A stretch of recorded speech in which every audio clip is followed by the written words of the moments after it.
My name is Claire Harrison, and 3 months ago I buried my father. At the funeral, everyone whispered about his brilliance, his patients praised his steady hands, and my stepmother, Linda, wept loudly enough for the entire church to hear. I stood there in silence, watching her tears slide down perfectly powdered cheeks, knowing they weren't for him, they were for what she thought she had gained. What no one knew, what I chose not to reveal, was the truth my father left hidden from me alone. A second house. A trust worth $3 million. His last attempt at making amends for the years he let me grow up in shadows, unseen. So when Linda, cold and triumphant, sneered one morning, "Pack your things, the house has been sold," I didn't flinch. I had already packed. But the things in those boxes weren't mine. When Linda slammed that order into my face, "Pack your things," my mind didn't rush to panic. Instead, it wandered back, as it often did, to the years when she first entered my life. I was only 9 when my father remarried. My mother had passed away from cancer 2 years before, and I was still carrying the raw wound of loss. Into that wound walked Linda, younger, sharper, more glamorous than my mother ever cared to be. She came into our house with her designer handbags and a smile that never quite reached her eyes. From the first night, I knew she didn't see me as family. She saw me as an inconvenience. At first, she didn't have to say much. Her silences spoke louder than words, like when she walked past me at the dinner table to heap seconds onto her own children's plates, leaving mine nearly bare. Or when she praised her son, Tyler, for scoring a single basket in a school game, while ignoring the medals I hung in the hallway from my debate tournaments. My father, brilliant but absent, thought money solved everything. He bought me the newest phone, paid for private tutors, and told me, "This should make things easier, Claire." But he never noticed Linda's icy smirks, or how she forgot to include me in family photos. I had learned, quietly, to become invisible in my own home. The only place I felt seen was at my grandparents' cottage 2 towns over. My grandmother's hands always smelled of cinnamon from her baking, and my grandfather never let me leave without listening to at least one of his stories. They reminded me I was more than Linda's afterthought. At their table, I wasn't competing with anyone for scraps of love. Those early years hardened me, but they also taught me patience.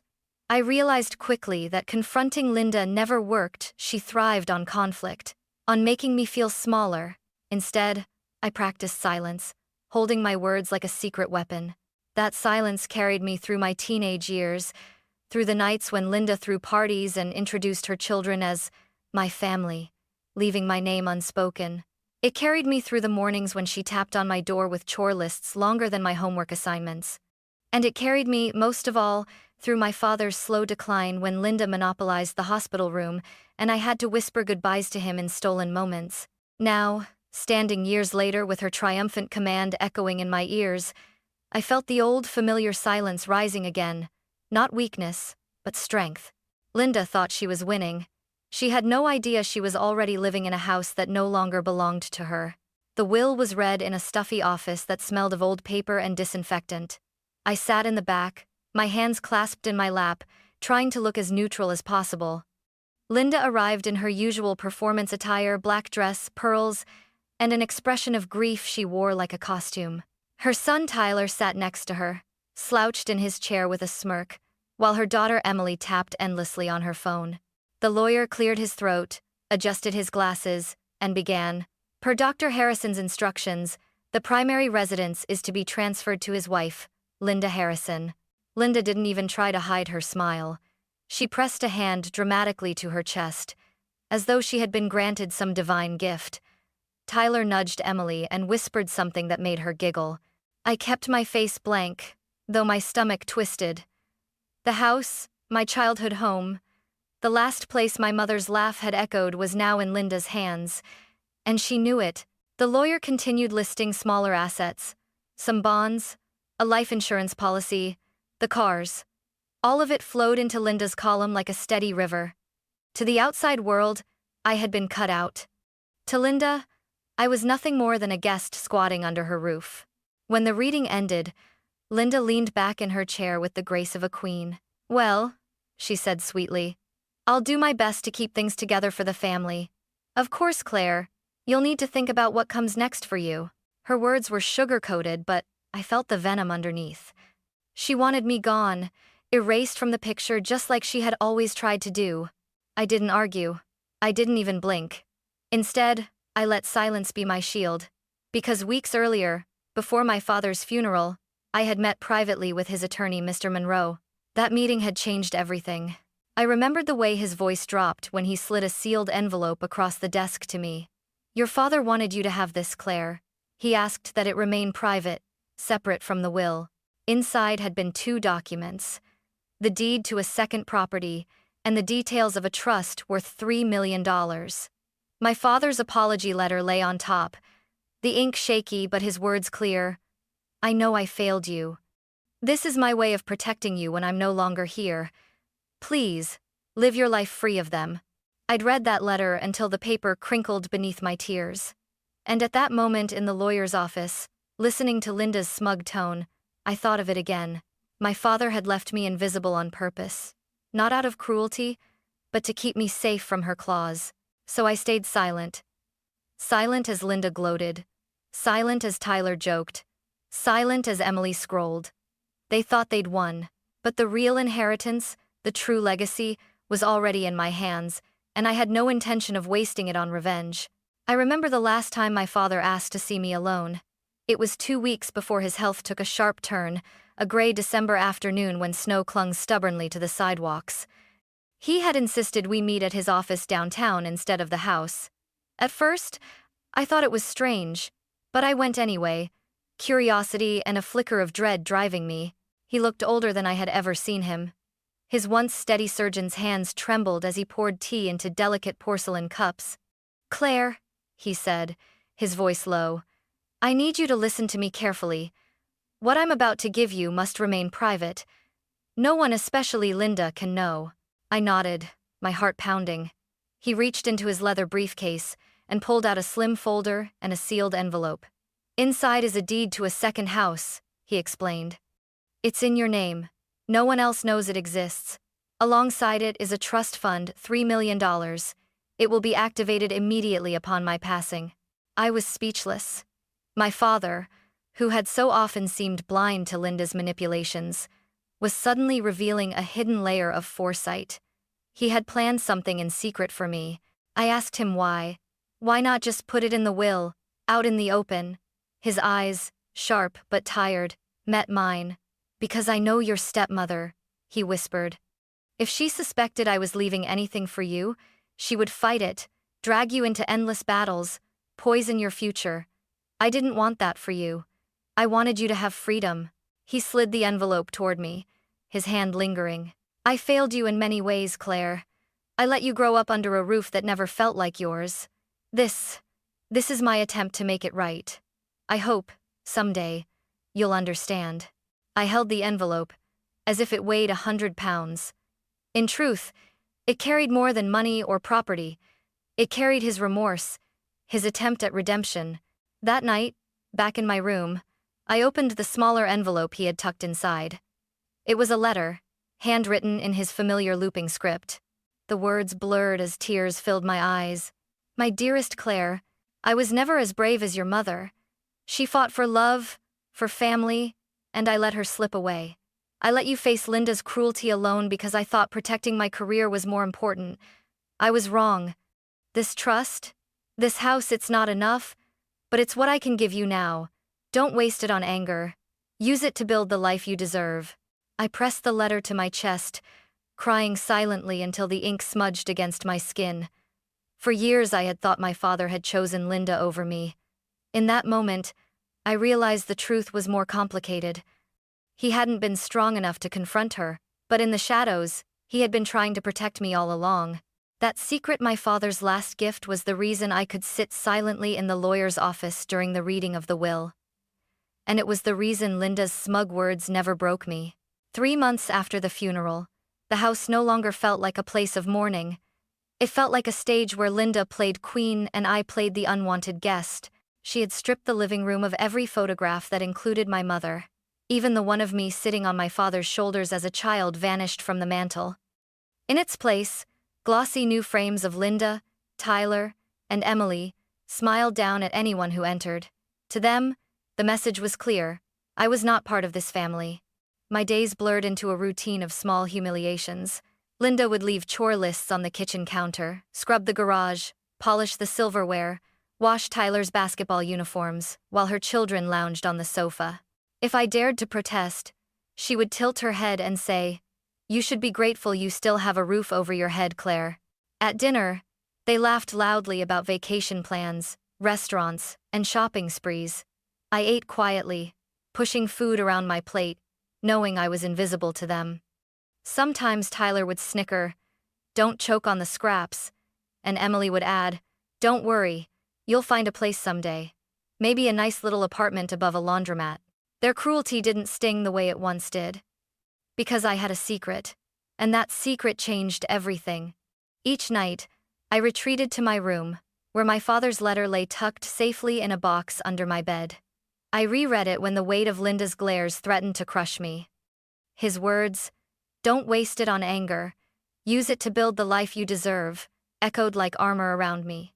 I had already started making quiet preparations. My clothes were folded neatly into suitcases beneath my bed. Important documents, birth certificate, college records were stacked in a folder. To Linda, it looked like I was trapped, too dependent to ever walk away. In reality, I was waiting. Every time she barked at me, every time her children jeered, I smiled faintly. Let them believe they had won. Let them believe they had the power to drive me out. What they didn't know was that the ground beneath their feet was already shifting. One evening, as I cleared dishes from the table, I overheard Linda talking on the phone in the living room. Her voice was sharp, triumphant. "Yes, the market's strong.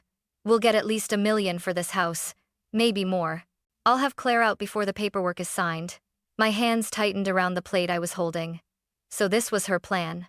Sell the house, pocket the profit, and toss me aside like yesterday's trash. I carried the dishes into the kitchen, setting them down carefully, forcing my hands to stop trembling. She thought she was planning her future. She didn't realize she was also planning mine. Because when the day came, I wouldn't be the one packing in defeat. I would be the one standing on solid ground, smiling, ready to reveal what she could never control. It was late on a Saturday afternoon when I finally heard the truth spill out in full. I had just come back from the library, my arms heavy with books, when I noticed voices drifting from the living room. The door was half open, and Linda's voice carried sharp and clear.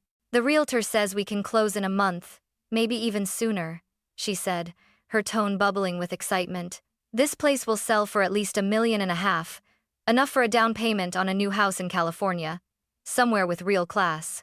Tyler's laughter boomed through the hallway. "Finally! I'll get my own car, right? Not some used junker either. I want a convertible." Emily chimed in, her voice dripping with glee. "And I'm calling dibs on the room with an ocean view. I've already picked out the curtains." I stood frozen in the hallway, my hand clutching the strap of my bag. My pulse throbbed in my ears as their words washed over me. They weren't just selling the house. They were selling my home, the last place where my mother's memory still lingered, where my childhood echoes clung to the walls. Then Linda's voice cut through, colder than glass. "And as for Claire, she doesn't belong here. Once the papers are signed, she's gone. Back to her grandparents, or some rundown apartment. She has no say in this." The words should have hurt.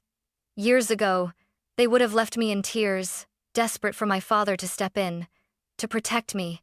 But now they only fueled a quiet, burning resolve. I pressed my back against the wall and listened as Tyler and Emily laughed, already planning their shiny new lives, blind to the truth. Linda thought she was holding all the cards. She didn't realize the game had already shifted beyond her control. I thought of the trust, of the second house already in my name, of the $3 million my father had left me, shielded from her greed. And I thought of the letter, his apology inked with regret, but also with hope. Don't waste it on anger. A slow smile spread across my face. Let them laugh. Let them dream about convertibles and ocean views. Soon enough, they would learn that the ground beneath their dreams was made of sand. I slipped quietly into my room and pulled the suitcase from beneath my bed. My clothes were folded neatly, waiting. I ran my hand over the zipper, steadying my breath. I wasn't afraid anymore. Linda believed she was about to win the final battle. But what she didn't know was that I had already packed. Not in defeat, not in surrender, but in preparation for the moment when silence would finally speak louder than all of her cruel words. The day was coming, and I was ready. The morning of the reckoning came on a Sunday, bright and deceptively calm. Sunlight filtered through the curtains, glinting off the packed suitcases Linda had shoved into the hallway. My suitcase was among them, tossed carelessly like a piece of trash. I walked down the stairs slowly, every step echoing in the silence of the house. Linda stood in the center of the living room, arms crossed, a smile tugging at her lips. Tyler lounged on the sofa, tossing a basketball in the air, while Emily scrolled lazily on her phone. "Well, look who finally decided to join us," Linda said, her tones sickeningly sweet. She gestured toward the suitcases. "Pack your things, Claire. The house has been sold. We don't need you dragging your feet around here any longer," Tyler chuckled. "Don't slam the door on your way out." Emily barely looked up, muttering, "Bye, loser." I stood still, letting the moment hang between us. For years I had pictured this scene being pushed out of my own home, powerless to fight back. But the weight in my chest wasn't fear anymore. It was something colder, stronger. I set my bag down gently, my voice calm. I had already packed. Linda's eyes gleamed with triumph. "Good. At least you're smart enough not to fight this. Saves us all time." I let the faintest smile curl at the corner of my lips. "But the things in those boxes?" I said, steadying my gaze on hers. "They're not mine." For the first time, Linda's expression faltered. Her arms uncrossed slightly. "What are you talking about?" I reached into my coat pocket and pulled out a leather folder. The room seemed to shrink as I laid it open on the coffee table. The purchase contract, the deed, the transfer records, all bearing my name, Claire Harrison. Linda blinked, confusion flashing into disbelief. She grabbed the papers, flipping through them frantically. "No, this is impossible. You couldn't afford this. You're a broke college girl. This has to be fake." Her voice cracked, trembling now. Tyler sat up straight, the basketball slipping from his hands. What is this?" Emily's phone clattered to the floor. "Claire, are you serious?" I looked directly at Linda, my voice steady, almost cold. "The buyer of this house was me. You were so busy planning your new life in California that you never thought to ask who was on the other side of the deal. It was me the whole time." Linda's face flushed scarlet, her hands shaking as she slammed the folder shut. "You think you can outsmart me? I'll sue. I'll take this to court. You'll lose everything." I leaned forward, my tone quiet but razor sharp. "Every signature is legal. Every document airtight. My father's attorney handled the trust he left me, the same attorney who finalized this purchase. Do you really think you can beat him?" The silence that followed was suffocating. Linda's lips quivered, but no words came out. Tyler muttered a curse under his breath, while Emily started crying softly, covering her face with her hands. I rose to my feet, picking up the folder and sliding it back into my coat. "You have 3 days," I said firmly. 3 days to leave this house. After that, I'll have my lawyer handle the rest." Linda stared at me as if seeing me for the first time, not the timid girl she had controlled for years, but someone stronger, someone untouchable. For once, she had nothing to say. And for the first time in my life, I realized silence could be louder than any scream. The room didn't stay silent for long. Linda's face twisted into something ugly, the mask of control peeling away. She threw the folder back onto the table so hard the papers scattered across the floor. "You think this makes you powerful, Claire?" She spat, her voice sharp enough to cut glass. "You're still that pathetic little girl who used to hide in her room. Money doesn't change what you are." Her words landed like blows, but they didn't pierce the way they once would have. I met her glare calmly. "No, Linda," I said evenly. "Money doesn't change me. It exposes you." Tyler jumped to his feet, his fists clenched, his voice rising. "This is a joke. You can't just kick us out. My mom owns this house. She's always owned it." I lifted the deed, steady in my hand. "Not anymore. The law says otherwise. I own it now.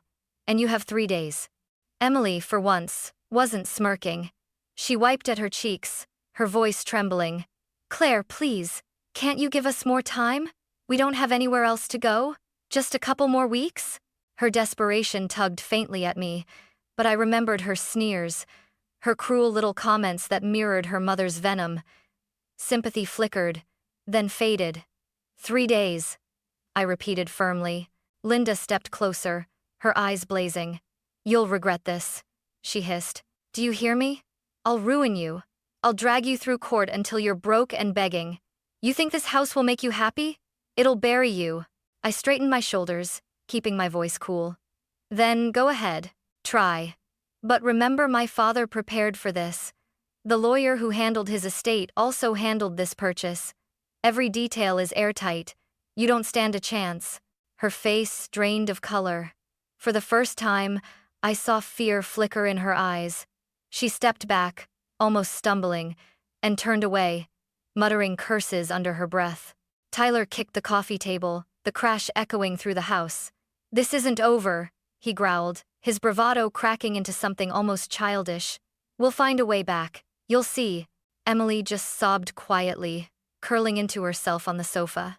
I bent down, gathered the scattered documents, and tucked them neatly back into the folder. My hands didn't shake. Not this time. I looked at them all, Linda with her fading arrogance, Tyler with his empty threats, Emily with her crocodile tears, and I realized something profound. For years they had thrived on my silence, mistaking it for weakness. But now, silence was my weapon. It gave me control. 3 days, I repeated one last time. After that, I call the police. This is my house now, not yours, not anymore. I turned and walked toward the staircase, leaving them in stunned silence. Behind me, Linda's whispers turned frantic, almost incoherent. Tyler paced like a caged animal. Emily cried into her hands. But I didn't waver. For the first time in years, the house felt lighter. The walls didn't close in on me. I wasn't the unwanted shadow anymore. I was the owner. And though I felt no triumph, no giddy sense of victory, there was a deep, steady peace in my chest. They would leave. And when they did, this house would finally be mine, not just on paper, but in truth. 3 days later, the house was quiet in a way it hadn't been in years. The suitcases that once blocked the hallway were gone. No more Linda's shrill commands echoing from the kitchen. No more Tyler's heavy footsteps stomping up the stairs. No more Emily's dramatic sighs when she wanted attention. They left in silence. No dramatic farewell, no apologies, not even a slammed door. A neighbor later told me they'd piled into a rented van just before dawn, their faces pale, their movements hurried. For all their arrogance, they slipped away like shadows. When I walked into the empty living room that morning, sunlight streamed across the floorboards, warming the space. It felt different, lighter. For the first time, I could breathe. But standing there, surrounded by the ghost of memories, I realized the house was still heavy with history. The walls held echoes of my mother's laughter, my father's absence, Linda's cruelty, and my own silent endurance. It wasn't enough to simply own it. I had to reclaim it. That evening, I called my grandparents. "Come stay with me," I said, my voice trembling with both fear and hope. "This house, it's ours now. I don't want to live here alone. I want to make it into something better, a place we can all belong." There was a pause, and then my grandmother's warm voice answered, "Claire, are you sure?" "I've never been more sure," I whispered. A week later, their car pulled into the driveway. I ran out to greet them, tears stinging my eyes as my grandfather lifted a box from the trunk, and my grandmother held a pot of daisies she'd carried all the way from their cottage. Inside, we began the slow, careful work of transformation. My grandfather, though his back ached, rolled up his sleeves to mend the broken fence in the backyard. My grandmother filled the kitchen with the scent of cinnamon rolls and freshly brewed coffee. We scrubbed the walls, repainted rooms, and pulled weeds from the neglected garden. The daisies bloomed again, just as they had when my mother planted them years ago. Seeing them sway in the breeze, I felt as though I was finally breathing in sunlight instead of shadows. Every corner of the house shifted. The dining room, once a stage for Linda's sneers, now rang with laughter as my grandparents and I shared simple meals. The living room, stripped of Linda's polished photographs, now held pictures of my mother, my father, and even me smiling genuinely, not forced into the margins. At night, I often sat by the window with my father's letter in my hands. I read it over and over, not out of bitterness, but as a reminder. He had failed me in many ways, but in the end, he had tried to protect me. His trust fund, the second house, the chance to reclaim my place, these were his silent apologies. And though I wasn't sure I could forgive everything, I had made peace with the man he was. As weeks turned into months, the house grew warmer, alive again. My grandmother tended roses along the fence. My grandfather built a small trellis for grapes in the backyard. And I finally, free from Linda's shadow, focused on my studies, knowing I had both roots and wings. One evening, as we sat in the garden under soft string lights, my grandmother squeezed my hand. "Your father gave you the means," she said softly, "but you gave this house its heart back." I smiled, looking at the daisies swaying gently in the wind. For years, this house had been a prison, a place of silence and suffering. Now it was something else entirely. A home built not on greed, but on love and resilience. I didn't need Linda, Tyler, or Emily in my story anymore. I had my family, my strength, and a future my father had believed I deserved. And as the stars flickered awake above us, I finally knew. I wasn't just surviving. I was home.